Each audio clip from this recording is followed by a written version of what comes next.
The farmhouse sat quietly at the edge of the fields, golden light spilling from its windows as the sun dipped below the horizon. Chase had invited me over countless times to help with his small agriculture projects, tending to the soil, planting herbs, checking the greenhouse, but tonight felt different. The air was cool, the sky painted with streaks of pink and lavender. I caught him glancing at me more than once as we finished stacking tools in the barn. His smile lingered longer, his words softer. You can always tell when someone's holding back a secret. Their eyes give it away, even when their lips stay quiet.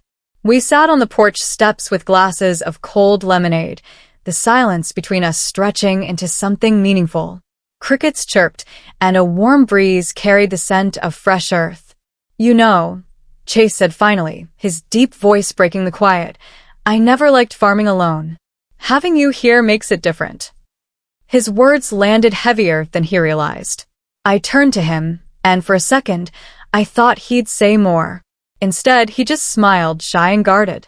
I leaned back, watching the stars blink into the sky. "Well, you've got me now. No more farming alone." Our shoulders brushed, and neither of us pulled away. Sometimes love doesn't need a grand gesture. It hides in the quiet touches, waiting for the right night to bloom. Later, he gave me a tour of the greenhouse, the glow of small lanterns bouncing off the glass walls.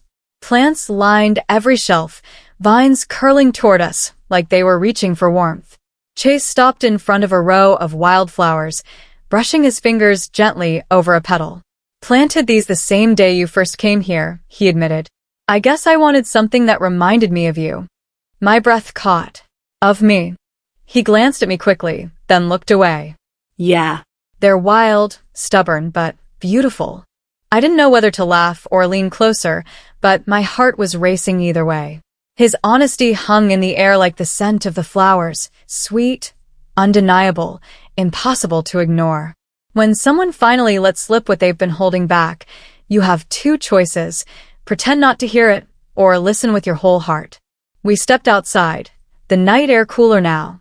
The field stretched out under a sky full of stars, and for the first time, I saw the farmhouse not just as his home, but as the place where something new was quietly beginning between us. Chase walked beside me, hands in his pockets, his steps just close enough that his arm brushed mine with each movement. "I've been meaning to tell you something," he said, voice low. My chest tightened. "What is it?" He stopped, facing me under the string of lights hanging across the porch. His blue-gray eyes locked onto mine, no longer guarded. "I think you already know." The world seemed to hold its breath in that moment. Sometimes the truth doesn't need words. It's already written in the way someone looks at you. He took a step closer, hesitation in his movements, but fire in his gaze. "I didn't invite you here just for farming," he confessed softly. I wanted to spend time with you, to see if you felt the same." I swallowed hard, my pulse racing. The lantern light flickered across his face, highlighting every raw, unguarded emotion. "I think," I whispered, "you already know my answer too." For a second, neither of us moved. Then, like gravity finally gave up its fight, we closed the space between us. His lips brushed mine, gentle, careful, but filled with everything he'd been hiding. The kiss was slow, hesitant at first, then deeper as I pressed closer, letting the warmth of him drown out the cool night air. When we finally pulled away, both breathless, he smiled. "Guess the farm's not the only thing growing around here."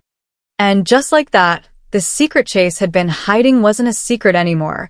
It was the beginning of something we could no longer ignore. The kiss lingered in the cool farmhouse night, both of us hesitant to let go. Chase's hand rested lightly against my back, steady and sure, while mine curled into his shirt like I'd been waiting for this moment far longer than I wanted to admit. When we finally pulled apart, he looked at me with a smile that was equal parts relief and wonder. "I've been wanting to do that for months," he confessed, his voice low, almost shaky. I laughed softly, brushing my thumb along his jaw. "Then what took you so long?" Sometimes the scariest thing isn't farming under the blazing sun or working late nights. It's admitting your heart has already been claimed. We walked back to the porch, sitting side by side beneath the string of lights. Neither of us spoke for a while, but the silence wasn't empty anymore. His shoulder pressed against mine, his hand slowly finding mine like it had always belonged there. He turned, squeezing my fingers gently. You don't know how many times I almost told you. Every day here on the farm, I thought about it. When you laughed at my bad jokes, when you wiped sweat from your forehead, when you stayed long after you had to. I thought, maybe you'd leave if you knew. I shook my head, my heart aching at the thought. Leave? Chase, you're the reason I came back every time. The truth is, love doesn't scare people away.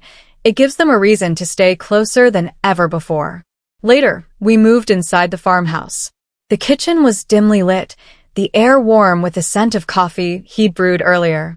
I leaned against the counter as he poured us each a mug, his movements calm, but his eyes brighter than I'd ever seen them. You know, I teased, taking a sip, this whole farm thing is starting to make sense now. You didn't need help with crops. You needed me here. He chuckled, setting his mug down. Guilty. Then his expression softened. I didn't just need you here. I wanted you here. There's a difference. His words landed deep. I set my cup aside, stepping toward him until there was no space left. His arms slipped around my waist, pulling me close, and in that simple embrace, I felt the steadiness of someone who wasn't going to let me go. Sometimes love isn't shouted across fields or written in letters. It's spoken in the quiet closeness of a farmhouse kitchen at night. We drifted toward the living room, where the couch was still messy from earlier. I curled up beside him, pulling the blanket across both of us. His arms stayed around me, fingers tracing slow circles against my shoulder, his breathing calm but deliberate. I was terrified you'd laugh if I told you, he admitted, voice husky. I tilted my head toward him. Laugh. Chase, the only thing I regret is not telling you first. His lips curved into a grin, and he leaned down to kiss me again. This one was deeper, less hesitant, like we both knew the dam had broken, and there was no turning back. The farmhouse around us seemed to fade, the lantern light, the creak of the wooden floorboards, the distant hum of night insects, all drowned out by the sound of our hearts finally beating in sync. Love doesn't always arrive with fireworks. It often starts in the quiet, then grows bold enough to light up everything around it. When the night grew later, we carried our laughter and whispered words into the bedroom. The farmhouse walls had heard storms, winds, and endless quiet, but tonight, they heard something new, something alive. We didn't rush. Every glance, every touch, every kiss was slow, deliberate, filled with meaning. Chase wasn't just showing me he loved me. He was proving it in every movement, every breath shared between us. At one point, I rested my head against his chest, listening to his heartbeat thrum beneath my ear. He stroked my hair gently and whispered, I don't ever want to hide how I feel again. I smiled, eyes closed, soaking in the truth of it. Then don't, because I'm not going anywhere. And that night, in Chase's farmhouse, I realized love isn't something you wait to grow. It's something you finally allow yourself to feel.